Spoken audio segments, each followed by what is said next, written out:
조갑제 TV 시청자 여러분 안녕하십니까. 2024년 12월 4일 오후 4시입니다. 윤석열 대통령의 운명은 두 사람에게 달려 있습니다. 이재명 더불어민주당 대표 그리고 한동훈 국민의힘 대표입니다. 두 사람이 탄핵 소추안을 통과시키기로 합의한다면 윤석열 대통령은 즉시 직무정지로 들어가고 정치적 생명이 끝장납니다. 윤석열 대통령과 이재명, 윤석열 대통령과 한동훈 사이에는 아주 감정의 골이 깊습니다. 그런데 정치라는 것은 이해타산으로 움직입니다. 감정만으로는 결정되지 않죠. 그래서 아마 가장 머리가 복잡한 사람이 지금 한동훈 국민의힘 대표일 것입니다. 한동훈 대표는 윤석열 대통령이 국민의힘을 탈당해야 한다 하는 입장을 가지고 있는데 국민의힘 안에서 반론이 있습니다. 그런데 지금 시간이 없습니다. 탄핵 열차가 출발하려고 합니다. 탄핵 열차가 한번 움직이기 시작하면은 차분하게 뭘 생각하고 자시고 할 시간이 없습니다.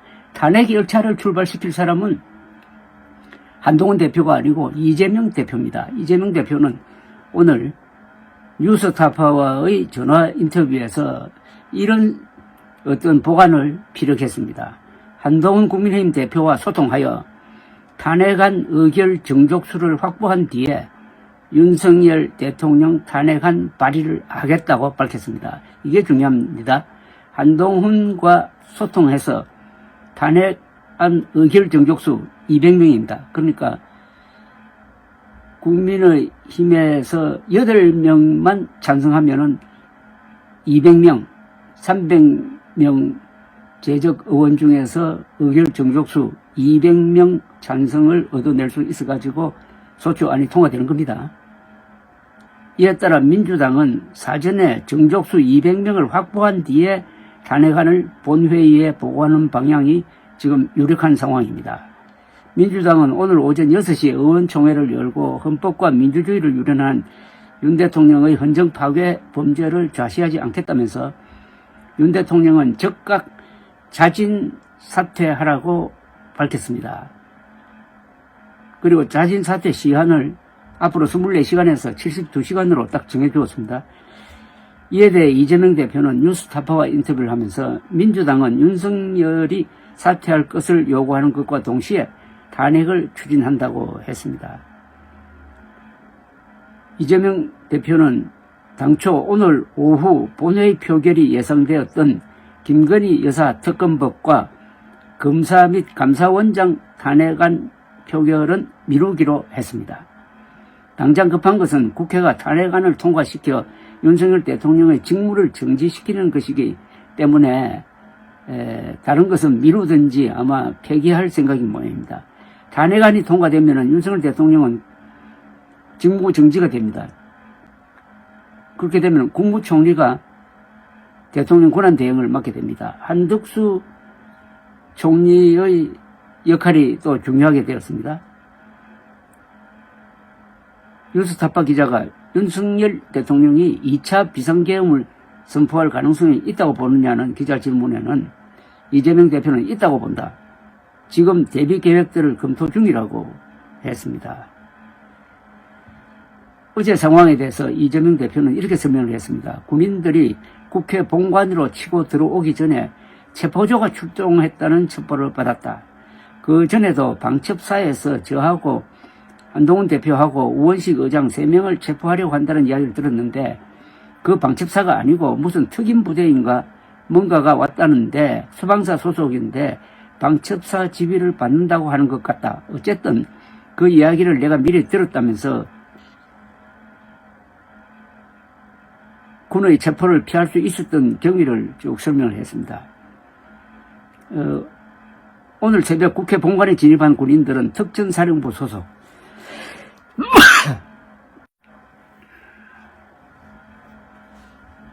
오늘 새벽 국회 본관에 진입한 군인들은 특전사령부 소속 707 707 특임대라고 합니다. 특임대. 민주당은 대통령 탄핵소추 안에서 탄핵소추 사유를 추가하고 있다고 합니다. 새롭게 추가될 사유로는 윤석열 대통령이 비상계엄을 선포하면서 헌법 제77조와 계엄법을 위반한 것이 될 것으로 보이고, 이와 함께 불법적인 비상계엄으로 형법 제87조 내란죄를 저질렀다고 적시할 가능성이 많습니다. 그러니까 오늘 탄핵안을 발의하든지 아니면 내일 탄핵안을 발의하면 바로 국회 본회의에 보고하고, 그렇게 되면은 6, 7, 8의 표결에 들어갈 것으로 보이는데, 탄핵 안건을 본회의에 보고하면 24시간 후부터 표결에 붙여질 수가 있습니다. 탄핵안이 본회의에서 통과되려면 국회의원 200명 이상이 찬성해야 하는데, 현재 민주당, 조국혁신당, 개혁신당 등 범야권의 의원 수는 192명입니다. 국민의힘 의원 8명 이상만 찬성하면 탄핵안 통과가 가능하고, 어제 국민의힘 의원 가운데 18명이, 친한계로 분류되는 18명이 국회 참석해가지고 비상계엄령 해제 요구안에 찬성을 했습니다. 이 18명만 탄핵안 안에 찬성하면은 윤석열 대통령은 그때부터 사실상 끝나는 거죠.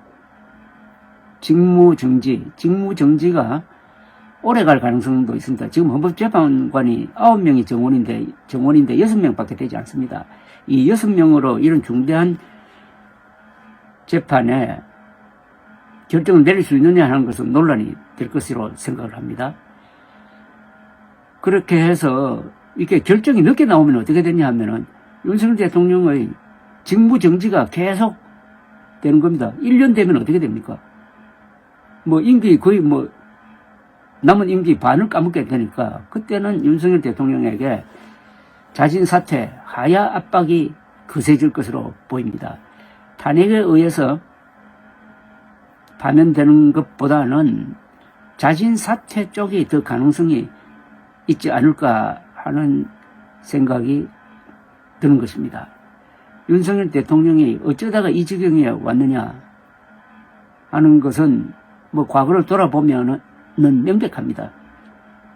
무리한 청와대 이전, 무리한 이준석 몰아내기, 무리한 김기현 대표 만들기, 그 무리수 중에서도 결정적인 의과대학 2,000명 늘리는 결정으로 의료 대란을 일으켜가지고 한국전 이후 한국인의 생명에 가장 큰 어두운 그림자를 드리우고 있는 사태, 그리고 의료 대란을 내질렀다가 이게 총선에서 국민의힘이 지는 결정적 이유가 되었는데도 불구하고 의료 대란 수습을 포기한 사실, 그리고 어제 비상계엄령 이후에 발표한 포고령에서는 전공의와 의사들이 직무에 복귀하지 않으면 처단하겠다고 함으로써 어제 비상계엄령의 목표는 종북 분자 청소가 아니라 의사들 잡아들이는 것이 아니었겠느냐 하는 생각까지 미치게 합니다. 무능의 연속이었습니다. 고집불통안함 무인에다가 무능하기까지 했습니다. 지도자의 무능은 역사적 범죄입니다. 이제 윤석열 대통령은 자기의 성격에서 오는 어떤 운명적인 장면과 마주하고 있습니다. 윤석열 대통령은 이제 결단을 내려야 할 시점에 왔습니다. 탄핵 국면에 빠져들 것이냐, 아니면 이 순간 한동훈 대표에게 마지막 호소를 할 것이냐. 이제 시간이 없습니다. 윤석열 대통령을 시한폭탄에 비유한 의사들도 있습니다. 시한폭탄에는 시계가 장식되어 있습니다. 그 시계가 지금 이 순간에도 제깍제깍 마감 시간을 향해서 지금 돌아가고 있습니다. 감사합니다.